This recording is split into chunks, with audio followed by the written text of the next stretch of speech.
Saúde para a Série Ouro 33, episódio 10, começando agora de tarde, de madrugada, de noite ou de dia, não importe a hora que você assista esse programa. Só assista, certo? Miguel, recorde total de... Cara, vai entender, né, a Série Ouro, né, bicho? De repente, a audiência mais ridícula entre as 6 numa semana e chega nas oitavas de final ao programa de maior audiência. Eu vou falar um negócio, bicho. O filezão, quando chega nessa fase, meu amigo Miguel, todo mundo fica atiçado para saber por que é que são essas as semifinalistas, as equipes semifinalistas. E não teve surpresa alguma, tá? Primeiro e segundo lugar dos dois grupos entre os 4 melhores, certo, meu querido Miguel Ângelo Inácio? Então, por que é que a gente vai dar boas férias aí para IMZT, para Entre Amigos, invictos? E tem mais um aí, o Zona Nossa também. Por que é que a gente vai dar adeus para os 4, boas férias até o semestre que vem, Miguel? Saúde, Série Ouro. Saúde para mim também, tô meio gripado. Mas a gente vai dar esse tchau aí, boas férias para essas 4 equipes. Eu acho que muito... tem um leque muito grande aí de opções diferentes. Para cada uma história foi singular, né? Não teve tantos aspectos parecidos assim.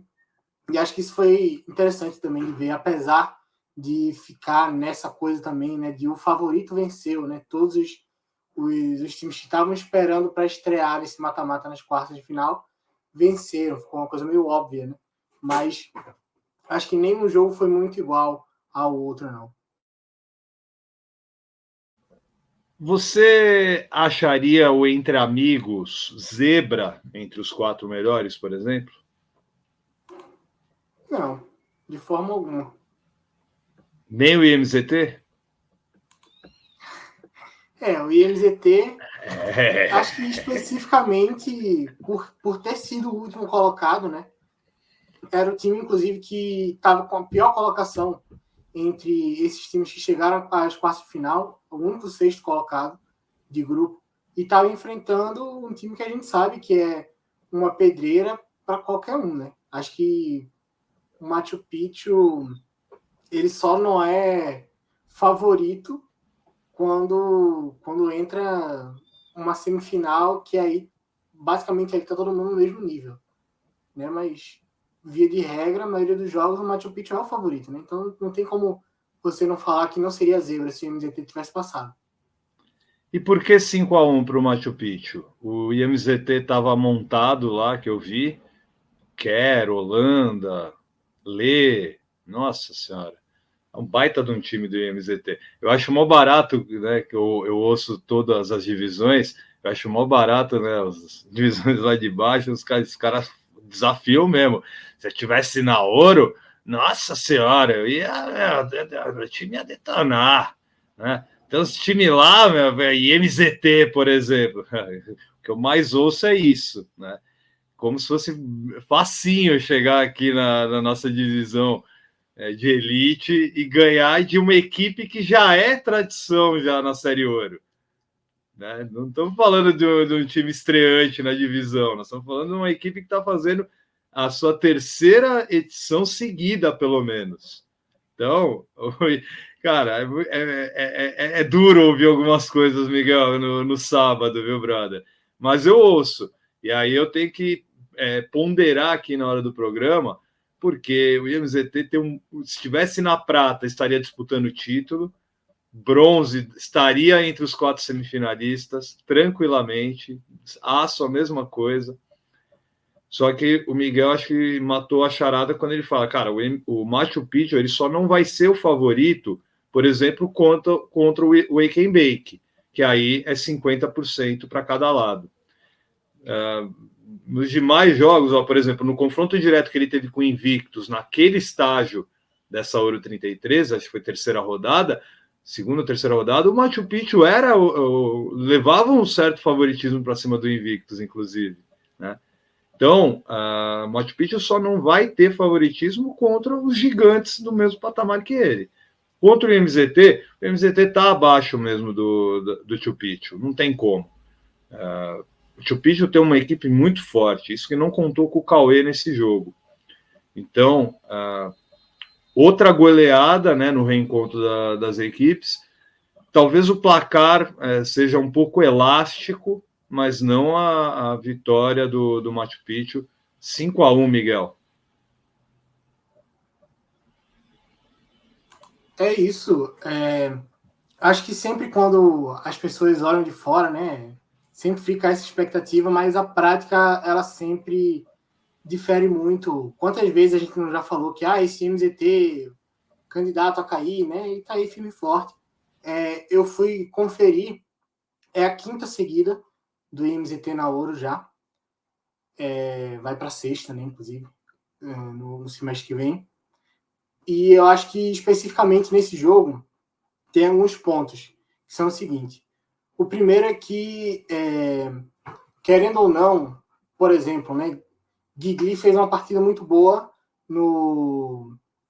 nas oitavas de final contra o Dano Knight, e nesse jogo ele não estava. Um dos irmãos Holanda também não estava. Um dos irmãos Guidotti não tinha Arthur para corrigir ali o posicionamento, para chamar a atenção na beira de campo. Então, acho que isso faz diferença. Não que só com essas peças que não estiveram presentes o IMZT fosse nivelar o jogo contra o Machu Picchu, né? É muito difícil você ter esse tipo de perspectiva. Acho que o IMZT precisava fazer um jogo perfeito. E até certo ponto estava conseguindo ali. Quando conseguiu empatar com um gol ali em cobrança de falta, que o Lucão recebeu, acho que ele quer, e bateu no canto direito. Mas o Machu Picchu já estava dominando o jogo e já tinha conseguido fazer um gol tirando do inesperado, do nada, quase, né? Porque o IMZT estava se fechando bem e de repente Muki acerta um chutaço no ângulo e não dá chance da Sorin. E é por causa desse tipo de coisa que a gente coloca o favoritismo no Machu Picchu. Não é uma questão especificamente do IMZT. Poderia ser o Dano Knight, por exemplo, que tivesse passado, o Machu Picchu ainda seria favorito nessa. Se o Entre Amigos, por exemplo, que foi eliminado também nessas quartas de final, tivesse jogando contra o Machu Picchu seria o favorito. O Zona Nossa, por exemplo, também, o Machu Picchu seria favorito, pelo menos para mim. E são equipes fortes, são equipes que até estão um pouco à frente aí do patamar desse mesmo IMZT. E no fim das contas, essa questão da organização, né? Porque o Machu Picchu, por mais que não tenha sempre todas as peças que a gente espera que tenha, como, por exemplo, Lucaneta, Henry, que a gente espera que, sei lá, em qualquer rodada esses caras podem aparecer aí e eles destroem o jogo. Não foi o caso também. E ainda, como você falou também, teve o desfalque de Cauê, que tem sido, na minha opinião, pelo menos, o principal jogador do Machu Picchu nesse semestre. Alemão também não estava. Enfim, algumas outras ausências. E ainda assim, o Machu Picchu é um time muito organizado e um time que teve a criatividade suficiente para conseguir construir o resultado de maneira até, eu não diria confortável, porque o IMZT é sempre um time traiçoeiro e não foi fácil conseguir abrir o 5-1. Foi um resultado que foi vindo aos poucos, né? Inclusive, no segundo tempo, o IMZT teve a bola o suficiente a ponto de dar uma incomodada ali, mas o Machu Picchu ele se manteve fechado e saindo nos contra-ataques e ia beliscando as chances sem precisar forçar muito também. Então, essa filosofia do nem sempre o jogo tá calmo, mas também o Machu Picchu nunca tá preocupado com o resultado, porque é um time que consegue extrair muito dos jogos que faz. O Marrom tava, Biano tava. Biano tá suspenso, né? Marrom o Biano tá suspenso. O Marrom tava que eu vi. Tá? O Biano não tinha, mas tava suspenso, realmente. O Machu Picchu exala qualidade, não tem nem o que discutir. Tá? E vamos lá, exala experiência, tá? De time. Tebas e Hit, 1000 anos, mega campeões da Série Prata com o Machu Picchu. Falta esse título na prateleira do Machu Picchu. Pode ser esse semestre. Mas precisa ter elenco, com toda certeza, para enfrentar o Wake and Bake na semifinal. Porque o Wake, mesmo com a ausência do Lucão, Lucão, Lucão, vai fazer falta nesse jogo, hein? Já falaremos sobre o mega confronto de semifinal entre Wake and Bake e Machu Picchu. Boas férias para o MZT, quinta participação, como o Miguel me corrigiu, vai para a sexta, não tem nem o que dizer, é time de Série Ouro. Não quero ver na prata tão cedo, tá? Não quero que repita as mesmas safadezas que fizeram Soberanos, Torce Contra, Pervas. Deixa quieto, certo? Luiz, acabei de fazer com o Luiz Andreassa da Prata, tá? Miguel Angelinácio, perdão, o xiste, mas a gente tem que se despedir também do atual campeão da Copa dos Campeões, do Zona Nossa. A gente já sabia que ia ser jogo parelho, a gente já sabia que ia ser um jogo truncado em alguns momentos, trocação em alguns outros, tá?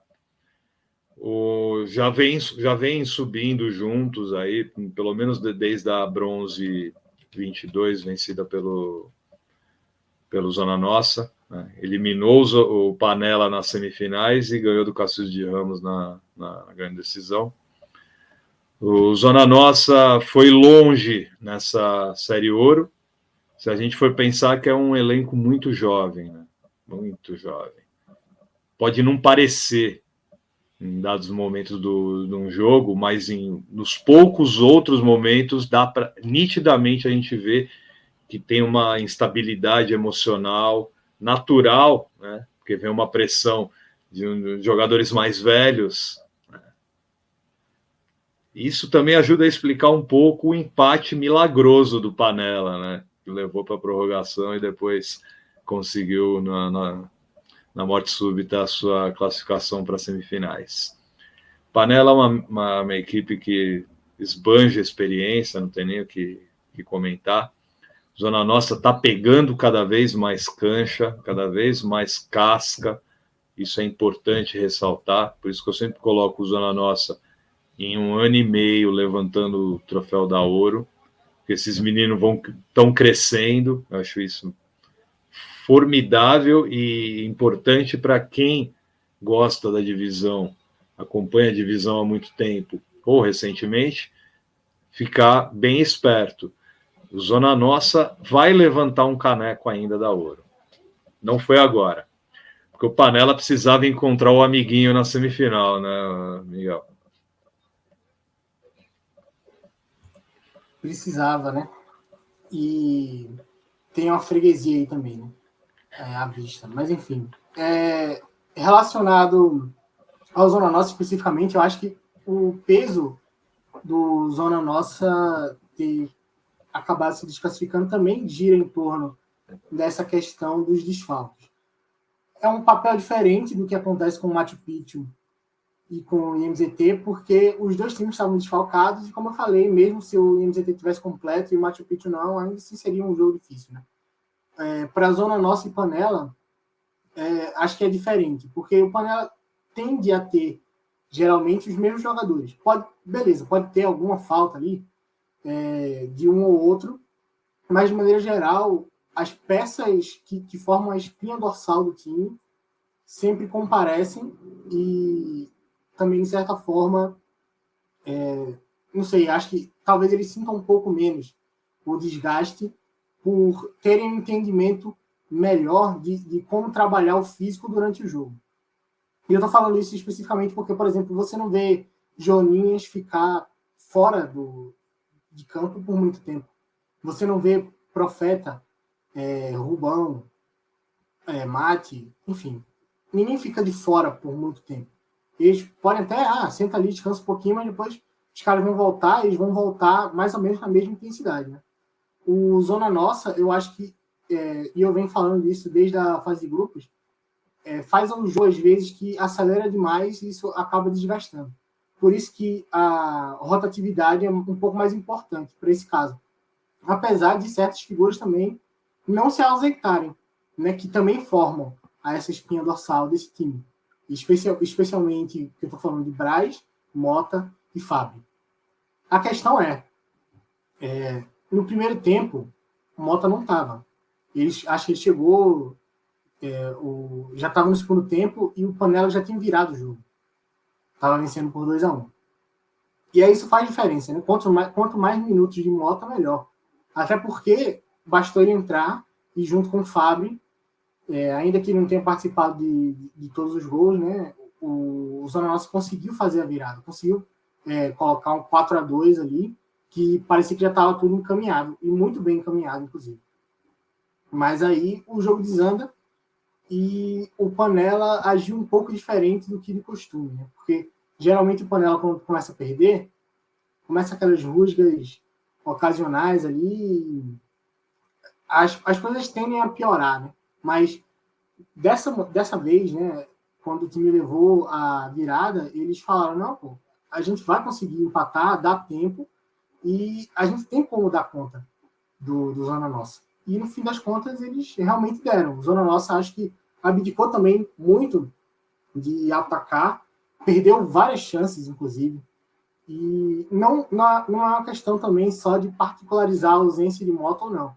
Porque se você for olhar a súmula, por exemplo, eu estou com a súmula aberta aqui, eu tinha falado algumas vezes de Arthur, que jogou poucos jogos até na fase de grupos, de novo não apareceu. Também a ausência de, por exemplo, Afonso, que é um jogador que sempre ajuda muito quando entra, Vavá. Então, são caras que, quando o time começa a rotacionar, o nível se mantém muito alto quando tem essas peças. Mas se você não tem e você precisa mudar, ou então, sei lá, né, acaba cansando alguém e essa pessoa continua em quadra, né?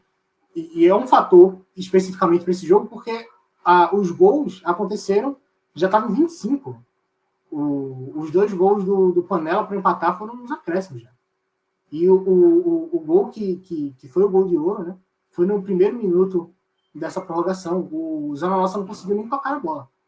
Então, eu acho que é um fator decisivo, essa questão do cansaço e da intensidade que o Zona Nossa não conseguiu acompanhar nesse jogo contra o Panela. Não foi só característica do Zona Nossa, não, tá? Nessas fases de quartas de final que nós tivemos nas 5 divisões da Liga Chuteira de Ouro F7, algumas eliminações tiveram como uma das explicações a ausência de jogadores. Então, fica provado que se você não chega com força máxima ou com as suas principais peças para a disputa eliminatória, fica muito mais difícil você conseguir seguir adiante. Ainda mais sabendo que equipes como o Wake and Bake raramente vem desfalcado. Raramente. Inclusive em jogos onde você fala, hoje o Wake vai vir contado só com 6 jogadores de linha que não estão acostumados a jogar. Não, ele aparece com 2 quadros e meio, família, né, todo mundo. Então, cachorro, criança. Todo mundo, exato, vem todo mundo. Se bobear, né? Tem uma arbitragem de reserva, se machucar alguém já está entrando. Exato. Cara, eles querem muito jogo, né? Eles querem muito o jogo, não é só o título, não é só o status, eles querem o jogo, querem ganhar. Então, chega nessa fase aguda, Panela é a mesma coisa, cara. Você se lembra do Panela contado nessa Série Ouro? Contado mesmo, tipo reserva só? Não. Algum outro jogo ali, outro lá, no mínimo 3 no banco. Tá? Mas isso a gente está falando de primeira fase, que ainda te potencializa a não levar força máxima para determinados jogos. Quando chega numa fase decisiva como tal, ausências, principalmente num elenco que precisa de algumas peças ali para ser movimentadas, no caso do Zona Nossa, ficou aí então pelo caminho. O Panelão vai para a semifinal. Que jogo a gente vai ter contra o Cassius de Ramos, cara? Olha, vão ser 2 semifinais de parar realmente a Liga Chuteira de Ouro F7. Não tenho dúvida. E aí já vou avisando, vamos fazer jogo de alto nível, meus meninos. Jogo de alto nível, por favor. Essas rivalidades, brother. Vou falar. Para a organização é triste, viu? Ficar tenso ali o momento, né? Os 2 times estão tensos e passam isso para quem está de fora, né? Calma, calma, meus meninos. É só uma série ouro, calma, relaxem. Fiquem sossegados, é só uma decisão que vem por aí. O Wake tá nela, tá? Não, o Wake tá na semifinal. Tá a um passo dela, a um passo de voltar para a grande final, ao qual ganhou já uma e perdeu outra. Tá? Vai tentar a terceira decisão desde que ingressou na divisão, meu caro Miguel Angelinasso. O jogo contra o Invictus foi bem difícil, esse placar é extremamente mentiroso, talvez não a vitória do Wake. Miguel vai poder falar com um pouco mais de propriedade, porque eu vi pedaços da partida, mas que 4-1 foi mentirosíssimo, foi. Isso acho que o Miguel não vai discordar de mim. Mas, com certeza, o Wake já balançou a cabeça, né? Acho que eu talvez exagerei um pouco. O quê? 2 de diferença para o Wake? Fale você mais, Miguel, porque o Wake tá com panca de levantar o título de novo. É o único entre os 4 que já tem um título dourado. Então, qualquer um que saísse daí dessa eliminatória seria apontado como candidatíssimo a título. 4-1 Wake and Bake, Miguel.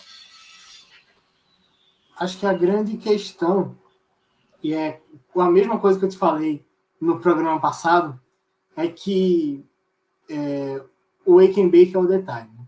É o detalhe personificado. E eu falei, o Invictus tem um bom time, é um time organizado, é um time que está chegando talvez no auge ali do seu desempenho. E de fato, jogou bem, criou muitas chances. Muitas talvez seja um pouco exagero, né? Mas criou chances. E você criar chances contra o Wake and Bake é um trunfo muito grande já. Porque o Wake and Bake não deixa. Mas, é como eu falei, detalhes. 2 bolas que o Invictus vacilou na defesa, uma com Faustinho, outra com Leco, 2 gols do Wake and Bake. Aí você leva o jogo para o intervalo com 2 gols de diferença. Isso porque o Wake and Bake já tinha passado um período ali com um jogador a menos, que foi Lucão, depois de Buchar Zapa no contra-ataque, que o camisa 31 do Invictus ia pegar livre ali para sair com o goleiro. Dormiu, né? Dormiu muito nessa, Lucão. Mas e aí chega o segundo tempo e o Wake and Bake ele faz o que o Invictus mais temia. Por quê? Porque no primeiro tempo, o Wake and Bake pressionou alto o Invictus e roubou a bola e tinha o tempo todo conseguia recuperar a bola no campo de ataque, mas ao mesmo tempo em que tinha todo esse sistema fluido por ali, com os jogadores se abrindo e rotacionando, e com o Tite também ajudando a maestrar todo esse sistema que estava acontecendo no ataque do Wake and Bake, o Invictus conseguia roubar a bola algumas vezes, e isso acabava gerando alguns momentos de perigo, alguns contra-ataques. Só que aí, quando o jogo muda de figura e o Invictus leva essa derrota para o segundo tempo, e o Wake and Bake volta fechado, o Invictus tem que fazer justamente o que ele menos queria, que era tentar se armar para atacar um time que vai pegar os contra-ataques e vai fazer os gols. E apesar ainda disso, o Invictus ainda colocou o Tite para trabalhar em certas ocasiões, e o goleiro foi bem. Foi muito bem. Mas tem primeiro o fator de não aproveitar, e depois tem o fator do cansaço, de Leco se lesionar num lance sozinho, e aí de repente, mais um ou dois contra-ataques, o Wake Bake fecha o placar. Porque é esse tipo de time. É um time completamente enjoado, preciso e impiedoso. E isso tudo, ainda, por exemplo, né, sem ser como se fosse essa forma final de um monstro que chega para assombrar a Ouro. Porque a gente olha muito para esse time e pensa, Fongaro teria uma vaga aqui no ataque como titular, certamente. E ele não vem jogando. E aí você pensa, não, mas Caio vai resolver. E como eu falei, não sabia se ele ia jogar porque ele estava lesionado, tinha saído lesionado. E ele realmente não jogou. Mas são dois desfalques que acho que eu ousaria dizer que, no mínimo, dividiria a titularidade com qualquer outro atacante de qualquer outro time da Ouro e das divisões inferiores. E, ao mesmo tempo, parece que o time não sente falta. Nenhuma falta. É um time que se mantém completo, não importa o que aconteça em nenhum momento. Sabe qual eu acho que é o azar do Wake nesse semestre? É ele chegar entre os 4 com os concorrentes dele também no mesmo nível. Eu acho que esse é o grande diferencial. Ele, por exemplo, ele não pegou uma sorte, né, entre aspas, na prata, por exemplo, que nós temos uma surpresa Labarca lá entre os semifinalistas. Na Aço, Rabisco, cara, é muito surreal ver essas equipes no posicionamento onde eles se encontram. Total mérito deles, tá? Não é isso, mas se a gente for pensar em força de elencos, cara, nunca a gente ia colocar quem faz a Aço, nunca ia colocar o Rabisco na semifinal, não ia colocar o Labarca na semi da Prata, no Chuteira 5, a mesma coisa, nós estamos lá com base... Báscura, Ressaca, são 3 times lá muito inusitados, né, que a gente não imaginava. A gente imaginava, sim, os primeiros colocados também. Então, o Wake, eu acho que ele chega... Aí cara, é 25% para cada um nessas semifinais, já falaremos dos 2 jogos, porque são 4 times preparados. Talvez o lado Wake e Machu Picchu, por ter experiência na divisão, possa fazer um diferencial, mas aí seria só na decisão, e é um jogo. Então, tudo pode acontecer. Por isso que, para mim, ficou 25 para cada um, né, em porcentagem de favoritismo. E o Wake, cara, bateu um gigante que é o Invictus. A Invictada volta no próximo semestre aí. Ouro 34 vai estar mais difícil. O senhor já fala. O Ouro 34 vai estar mais difícil ainda, porque quem está subindo aí está subindo com muita qualidade. Real Madruga volta em xeque, né, depois da eliminação para o Labarca, mas volta preparado para jogar a Série Ouro. Acho que isso é importante. Platoplomo vai ter a sua primeira experiência, a sua primeira incursão. O Fúria Zero Bala ainda é extraoficial, mas praticamente oficial, vai ser novo membro da Série Ouro também. O Fúria Zero Bala chegou em segundo no grupo dele na prata e é semifinalista. É o melhor semifinalista, né, tirando o Platoplomo, que já está classificado, obviamente. Então, o Fúria Zero Bala chega também na próxima edição da Série Ouro aí fazendo uma pressão para quem ficou. Então, o Invictus permanece e o Invictus está na sua fase de transição, né, entre as lendas invictenses e os novos jogadores do Invictus que estão cada vez mais ganhando corpo, cada vez mais ganhando inteligência emocional para lidar com trancos, momentos de obstáculos no jogo da Série Ouro. Eu estou vendo boas coisas aí para o futuro do Invictus. Precisa só ver se essa transição, né, dos jogadores experientes, como ela vai se dar. Eu acho que esse é o mais importante. Mas o Invictus fica aí pelo meio do caminho. O Wake Bake avança e no reencontro, né, na reedição da final da Série Prata passada, da Prata 26, tivemos de novo o Cassius de Ramos batendo entre amigos e já temos uma freguesia instaurada, tá? E assim, Eu acho que o Entre Amigos poderia se ajudar mais. Eu acho isso. Tá? Não, o Lolo já tá louco falando, Dodô, você não vai falar mesmo, né? Vou falar assim, o menino DVD não colocou o seu Lolo no bolso. Tá? Aliás, foi o contrário, pelo que eu fiquei sabendo. Tá? O seu Lolo colocou o seu DVD no bolso. O Entre Amigos, ele poderia se ajudar mais, eu acho. Só que aí, jogadores históricos, né, que comandam a equipe, né, Fumes, Carlão, Rafa, num jogo contra um gigante que é o Cacildes de Ramos, precisa ter menos pedir para alguns jogadores, né, ter menos embates com árbitros, né?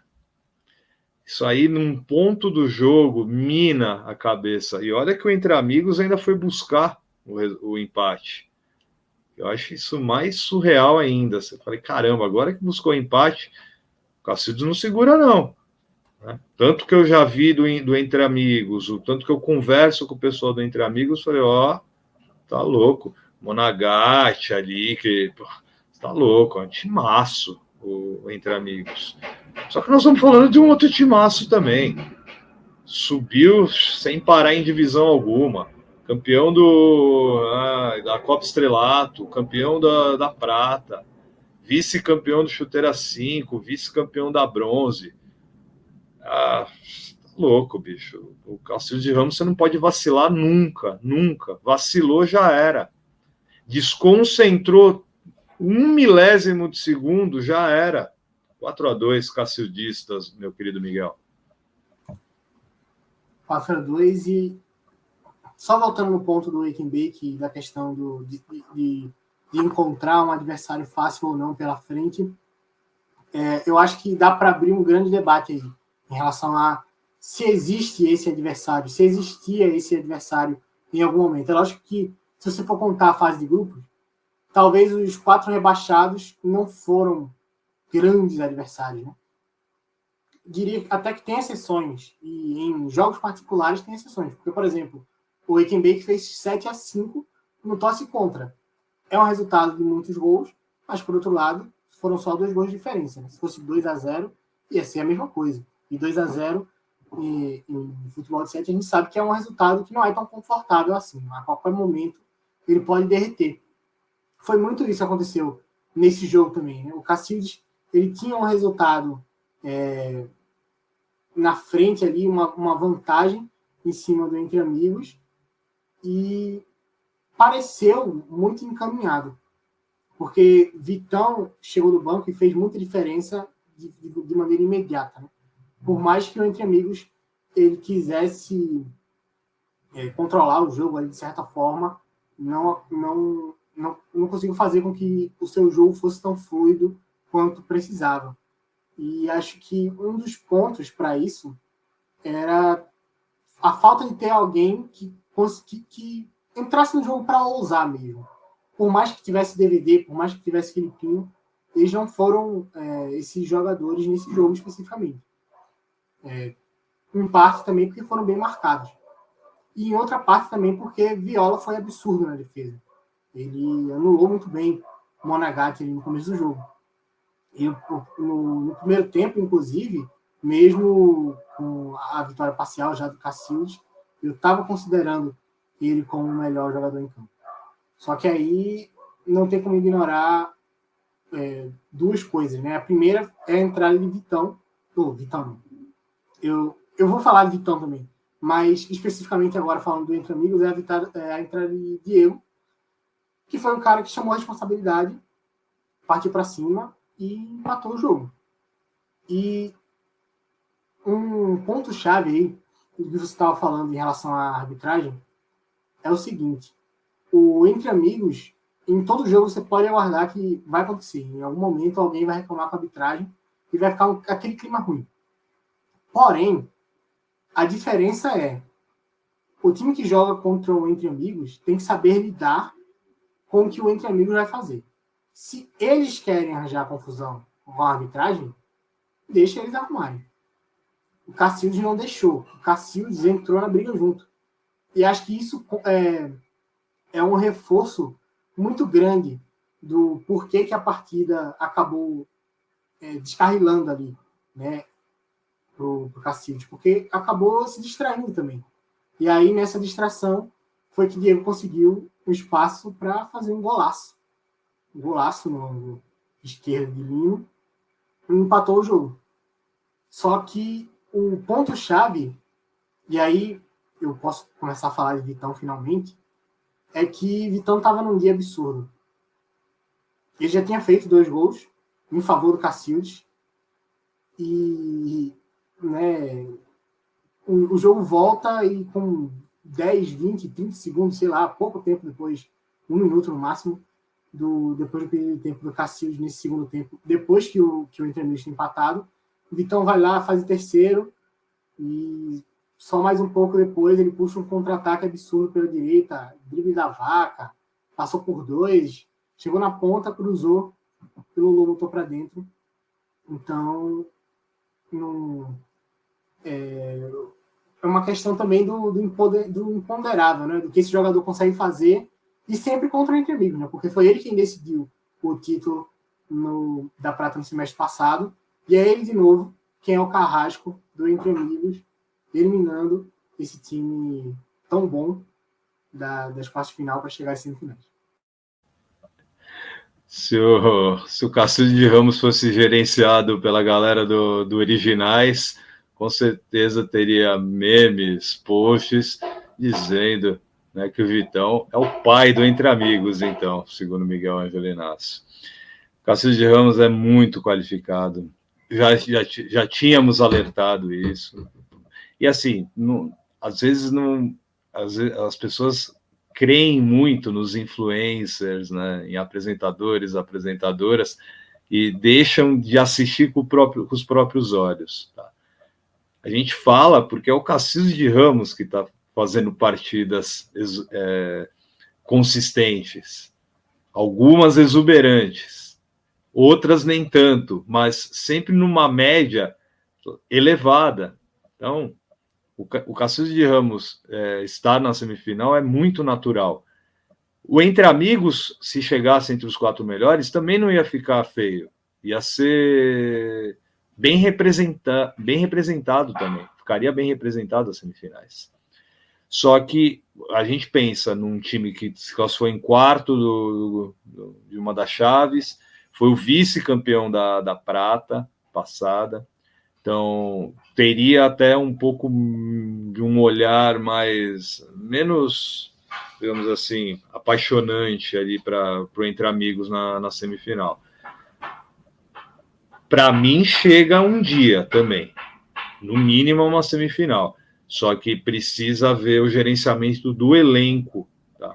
Não só essa questão dos debates fora de época com a arbitragem, que isso aí é mais ultrapassado do que a roda. E se alguns jogadores ali dentro não se ligarem que, cara, a Série Ouro já não dá mais para ter debates estratosféricos, né, durante a peleja. Eu acho que o Entre Amigos pode um dia levantar sim a Série Ouro. Mas a gente já viu que é muito difícil se posicionar entre os 4 melhores, isso que o Entre Amigos tem uma equipe extremamente qualificada. Entre Amigos fica, então, para Ouro 34, próximo semestre, vai ser uma Ouro mais forte que essa, podem ter certeza. Algumas equipes aí jovens vão estar mais velhas, as equipes que foram mais ou menos, eu tenho certeza, como o senhor Danonite, eu tenho certeza que vai voltar melhor, tá? Então, aguardem aí para a próxima Série Ouro, tá? Boas férias, então, para Entre Amigos, Invictus, Zona Nossa e o IMZT. E nós vamos começar a já destrinchar as semifinais, justamente com o reencontro aí de 2 equipes que criaram uma rivalidade muito forte desde o Chuteira 5, decidiram alguma coisa lá que eu já não vou lembrar, acho que foi o título mesmo, eu já não lembro, sinceramente, mas já começam a decidir lá de baixo, tá? Aí passa por Grupo na prata, enfim. Eles estavam querendo se enfrentar na Série Ouro, não tenho a dúvida. E esse momento chegou. Algo que não é... que até lembra um pouco o que foi o Wake and Bake sexta-feira nas quartas de final da edição passada. Tá? Pelo menos da parte do Marcelo Facchini, ele queria muito enfrentar o Wake and Bake um dia na Ouro. Chegou o grande dia, o sexta-feira eliminou o Wake e rumou para a final para ser campeão. As duas equipes queriam se encontrar nesta divisão e fizeram por merecer. Primeiro de um lado, segundo do outro. Não vou dizer, não vou ser mesquinho de falar que o Panela perdeu para o Wake para pegar em segundo e jogar. Não, eles queriam se enfrentar na final mesmo. Panela perdeu do Wake e perdeu também um jogo na penúltima rodada, que agora não vou lembrar, que foi. Eu falei da ramelada, né? Eu falei, calma que o Panela vai dar uma ramelada ainda, fica tranquilo. Tá? Então, as circunstâncias da competição colocam os dois frente a frente nas semifinais. Não tem favorito, estratégias vão ditar o ritmo. Só que eu acho que você tocou num ponto, Miguel, que eu acho muito importante. Quando você fala que o Panela, dessa vez, não se desesperou, começou a ter debates entre eles, históricos debates, né, entre os próprios panelistas durante o jogo, eu acho que a chave do sucesso passa a ser isso. Quem debater menos com terceiros neste confronto. Qualidade técnica é indiscutível para ambos os lados. Cada um tem o seu estilo de jogo. Vai vencer quem estiver melhor no dia ou na preparação durante essa semana. Não tem muito mais o que falar, porque são jogadores ali de muita tarimba, muita habilidade nas suas posições. Então, eu diria, a sorte está lançada. Acabei de inventar essa expressão, Miguel. Acho importante o seguinte, né? Tem um aspecto de fogo, né, no que eu falo, em relação ao Panela ter se unido e ter falado, vamos empatar esse jogo, ainda dá, no final ali. Mas, por outro lado, e aqui eu vou jogar um gelo em cima desse jogo, durante muito tempo também, na mesma partida, o Panela estava se desentendendo, querendo ou não. Então não é uma mudança brusca, não é que do nada os caras pensaram assim, não, agora esquece, agora é outra coisa. Não foi assim. Foi um processo, né? E como todo processo, tem a ida e tem a volta. E nesse jogo pode acontecer a volta. Pode ser que, sei lá, alguém abre o placar cedo ali e o Panela fica atrás e fica nesse desconforto e não consegue mudar essa mentalidade. Sobre o que você estava falando de eles terem se enfrentado, né? Eu estava olhando o histórico, decidiram o Chuteira 5-14, o Panela venceu, e eu estava tentando ali olhar com atenção, mas eu não vi nenhum jogo em que o Cacildes venceu o Panela. E eu achei isso um absurdo também. Não venceu. Então, não venceu. Eu acho que no confronto direto é uma vitória só pro lado do Panela, no confronto direto. Mas os outros são todos empates. Mas o Cacildes nunca ganhou do Panela. Tem essa questão que também pesa, né? Querendo ou não. Dito isso, eu acho que essas semifinais como um todo deveriam valer um troféu para cada lado. Tinha que ter ali o troféu finalista para Panela Cacildes e o troféu finalista para Machu Picchu Wake and Bake, porque são dois jogos que acho que se fossem a final, por exemplo, a Ouro estaria muito bem servida. Vamos dividir o título, Miguel. Vamos dividir o título entre os 4? Pode ser também. Fecha, meu. Não tem mais planeta esse semestre. Parabéns para os 4. Vocês são campeões. Pô, pode retomar aí, Miguel. Só cortei. Não, eu terminei. As minhas observações são essas. Dito isso, se eu tivesse que apostar, eu não apostaria. Não, mas vai ter que apostar. Não, se você não quiser falar, não fala. Mas dizem que perde a graça aí nesse caso. Mas enfim. É porque, como tem essa coisa, né, em relação à mística, é inacreditável, inclusive. Sempre, se você apostar no time que é o dono da freguesia, você está 70%, 80% encaminhado ali, que você vai vencer esse seu palpite. Por outro lado, eu acho o Castilhos um time muito organizado e discute menos, isso é um fator importante. É tão bom quanto o Panela. E eu não vejo motivos para falar assim, o Castilhos não vai vencer. Só a mística. E a mística está do lado do Panela. Então eu vou ficar do lado do Panela nessa. E é muito complicado também se a gente for fazer comparação de jogadores, tá? Cara, quem é melhor, né? Profeta ou Lucão? Cara, não sei.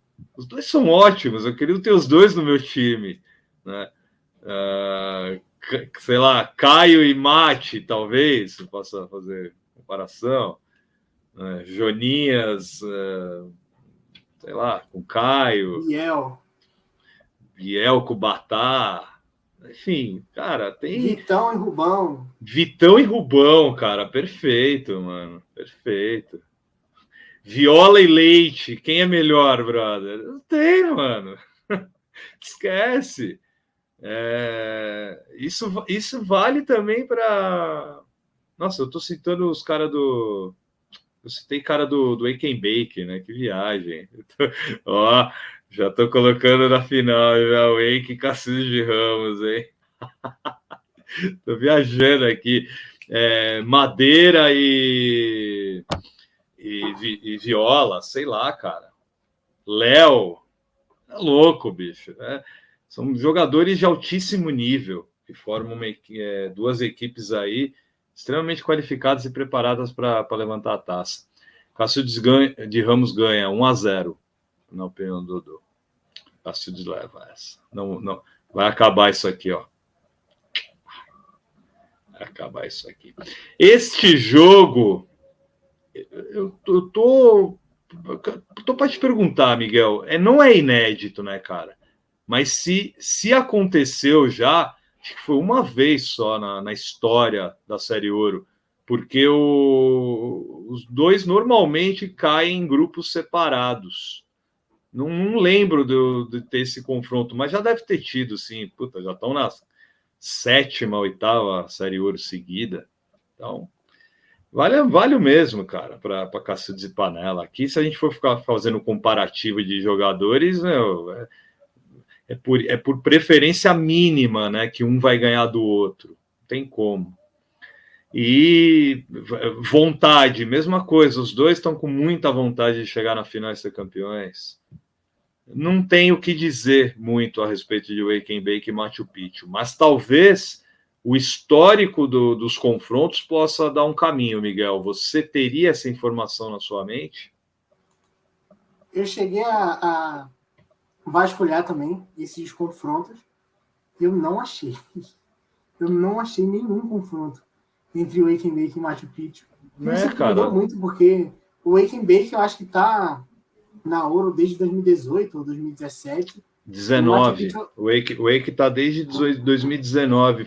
Chegou junto com o Torce Contra. E o Machu Picchu está, acho que até antes. E eu, de fato, não... Eu posso, né, ter deixado alguma coisa passar, mas eu realmente não vi nenhum confronto entre essas duas equipes. E é uma surpresa, né? Porque são duas que sempre estão como favoritas.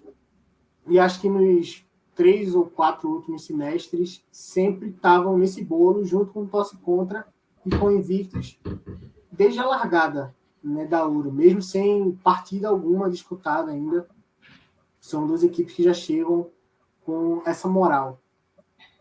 Dito isso, eu acho que o Wake and Bake é um time mais consistente e eu não tenho como não apostar nos detalhes do Wake and Bake, porque é a natureza desse time, né? É o time que sempre aparece, como você falou, mais ou menos completo, e o Machu Picchu sofre muito dessa questão porque acaba tendo os desfalques e essa imprevisibilidade do que vai aparecer, né? E aí, aquela coisa, se valesse dinheiro, por exemplo, né, e tivesse que apostar em o Machu Picchu vai vir completo ou o Wake and Bake vai vir completo, eu iria no Wake and Bake. Então, para mim, é a escolha mais óbvia, apesar de a diferença ser minúscula.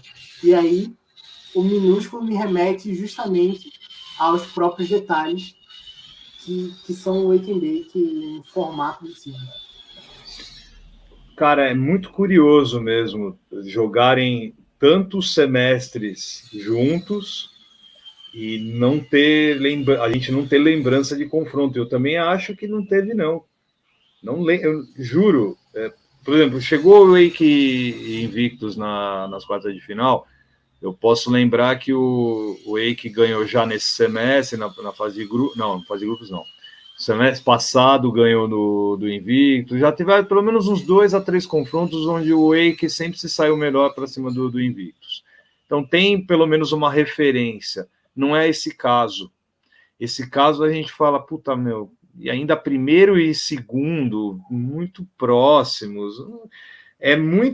Funde o cérebro mesmo de quem tá acompanhando. Não é nada fácil fazer análises em cima de jogos assim. É bem mais tranquilo se tem ali uma disparidade, mas não é esse o caso. Wake e Machu Picchu são 2 pesos pesados, não é à toa que a gente sempre está groselhando isso, principalmente pós-pandemia, quando ficou bem definido que torce contra Wake and Bake, Machu Picchu, Invictus, eram as equipes de Série Ouro, as candidatas naquela época, 2022, 21, até 21, né? Para pegar o Chuteira 100. O Moleques ainda estava no Chuteira 100, no caso, mas depois disso, essas 4 equipes pegaram para si a pecha de favoritos a título nesse caso. Então, sei lá, eu vou na... Eu achei um jogo, finalmente consegui achar, um jogo na Ouro de número 30, teve pela 4ª rodada o Wake and Bake e o Machu Picchu, com vitória do Wake and Bake. Era pelo grupo B, e o Wake and Bake foi o líder do grupo B, o Machu Picchu em segundo. Tá aí. Mesmo caso agora, né? O Wake Panela também. Olha, vai ser um mega jogo. E eu tô achando que o semestre é de quem tá na labuta há muito tempo, viu, Miguel? Tô achando que vai dar Machu Picchu esse jogo. 3-0 Machu Picchu, na opinião do Dodô. Nossa Senhora, hein? Isso aí abalou tudo. De qualquer maneira, 4 semifinalistas que vão só corroborar com o que é a Série Ouro da Liga Chuteira de Ouro F7. A mais diferenciada da galáxia, não tenho dúvida nenhuma. Miguel, Ângelo, Inácio, obrigado, meu querido. Achei outro jogo, na Ouro 29. Que beleza, de nenhum para 2. Que beleza, hein? 1-1. Quando foi esse? Ouro 29. Ixi, nós estamos falando de lá atrásão mesmo. Já. Estamos na 33, né? Então é 2021. 21 e 22, 2022, maio de 22. 22, tá vendo? 2 aninhos já que se enfrentaram ali. Há 2 anos que não se enfrentam, vão se encontrar agora na semifinal. Valeu, Miguel. Valeu. Obrigado a você que acompanhou este Planeta da Série Ouro 33, episódio 10. Até depois das semifinais.